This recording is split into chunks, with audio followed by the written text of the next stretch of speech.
Hi everyone, welcome back to my channel. My name is Shreyanshi Bhatt and this is the lecture 3 of our CSE 101 playlist. So today we are going to start our introduction to programming and I'll be using Python to explain that to you. Okay, so what's a programming language first of all? A programming language is a set of instructions used to communicate with computers. And there are two types of programming languages, high level and low level. So what's a high level programming language? They are easier to read and write for humans. They abstract away hardware details. So we just need to write a code from human language perspective and we don't need to take care about the machine instructions or all of that. And as I said, they are closer to human language, so it is more easy to understand for us. And the examples are Java, Python, C++, JavaScript, etc. Okay.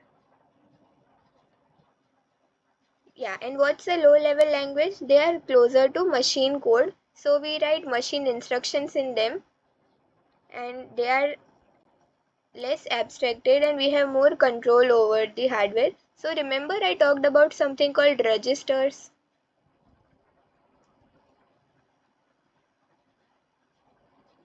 Registers in the past lecture.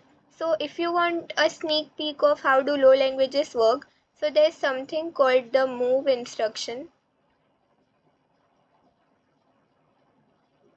So this is a machine instruction and it means that we are moving data from the B register to the A register.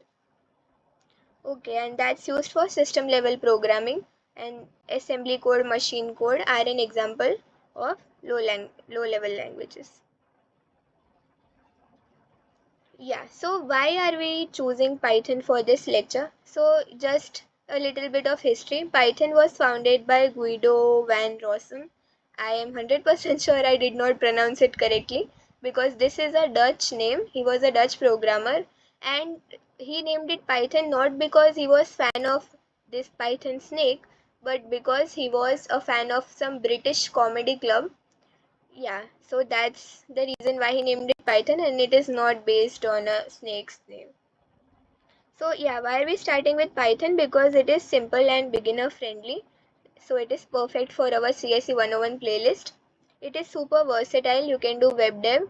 There are libraries like frameworks like Flask and Django which are used for web development. They are in Python. And ML, as we all know, machine learning, AI, all of those things are mostly done by Python or the R language. And it is also used for scripting. So if you don't know, then Python is also used for scripting. We write various scripts like test scripts and all of that, and also automation. So yeah, I remember making a project about desktop wallpaper changer which used to, there was an automation script which I wrote in Python and it changes my laptop's wallpaper daily. We learn more about these in the future playlist, so let's continue. So also Python is very secure and super readable. There is like way less code than what we write in say Java or C++ or the C language. So yeah, it is more readable than all of those. And it is very popular in both the academia and the industry. Okay, so let's start learning Python. So this is the platform that I'll be using, Programmis. Okay, so we are here on Programmis and let's first see the interface. The left side, this is called main.py. This is where we will write our code. And this is our console where the output will get printed. This is where you will run it. And this is if you want to share your code. Okay, so let's start with the most iconic programming language intro ever, which is print hello world. Bingo! It does get printed. Okay, let's try printing something else. Like hello viewers.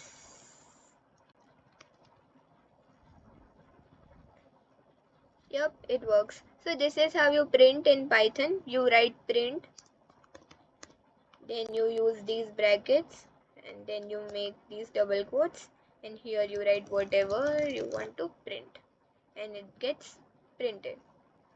Perfect. So now that we know how to print, let's read what is written over here. Okay, so it says print is a built-in function that displays output on the screen. Statements are written directly without semicolons or braces. So in Java and other such languages, we need to put semicolons after each line of code. And there are some languages where we need to use braces for printing, but in Python it is super simple. You just write print, a bracket, double quotes, and then whatever you want to print on the console. And indentation matters. We will learn more about indentation in the upcoming videos. Okay, so let's now move on to variables in Python. Okay, so these are the variables. This is a string, this is an integer, this is a boolean value, and this is a float value. So if we just print them normally, they will get printed on the console. Okay, great. Now booleans are used in if-else, like conditional statements, which we will see in the next lecture. This is just a basic introduction of Python. So what's a variable? It is a container for storing data values, and Python is dynamically typed. Now what does this dynamically typed mean? It means that there is no need to declare variable types explicitly. So you saw, right? I just wrote name equals to Shreyanshi. I did not declare that it is a string type, but Python automatically understood that I mean that Shreyanshi is a name and it is a string. But in Java, if I want to say, let's say int num equals to 5, so here I need to explicitly tell it that this is an integer and I need to end it with a semicolon. So that is what dynamically typed means. Okay, so how do we take in user inputs and show the output on our console? For the initial programs, we require this a lot to take user inputs. So let's learn about that. So here is an, you just write input, then a bracket and then double quotes, just like we did in print, but instead of print you write input and then you assign it to some variable. So enter your name and then print hello name. Let's try that out. Enter your name. My name is Shreyanshi. Hello Shreyanshi. Okay, cool. So that's how we take in input and show the output. Now this was a string, right? Shreyanshi is a string. Now what if you want to take a number as an input? Let's try that. Number equals to input. Enter a number and then print number. Let's go. Enter a number, let's say 7. Yeah, so that's how we will enter a number. And what if you want to typecast it to float? Like float, enter a number.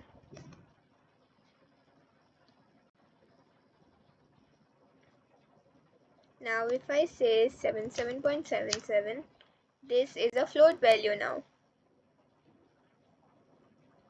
Cool, so that's how we typecast it, because if we want to use it further for calculations, so then we will have to typecast it to either an integer or a float, because otherwise it will be taken in as a string.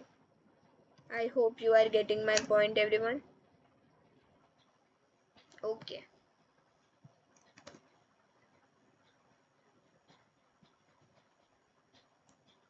So this input statement, it collects user input as a string, as I said, and we need to use integer or float if we want to convert the input if needed. Now the basic data types in Python are integer, float, string, boolean, etc.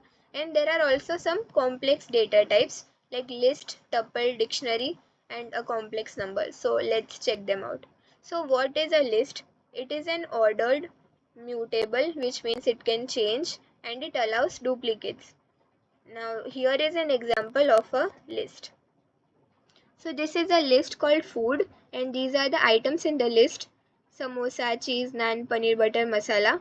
And now this is how we access an item. So if I write food and 1, what do you think will be printed, samosa or cheese naan? If you guessed cheese naan, then you were correct, because in Python and all other programming languages, the indexing starts from 0 and then goes on. So samosa would be the 0th index and cheese naan would be the first index. So let's print that out. Yup, it says cheese naan. So this is a list. What's a tuple then? A tuple is an ordered immutable, which means we cannot change it, and it allows duplicates. So what's the difference between a list and a tuple is that tuples are immutable, we cannot change it. Like, let's try changing something here, since Python claims that list is mutable. So if I say food 0 should be something like mango lassi. So, and then I print 0.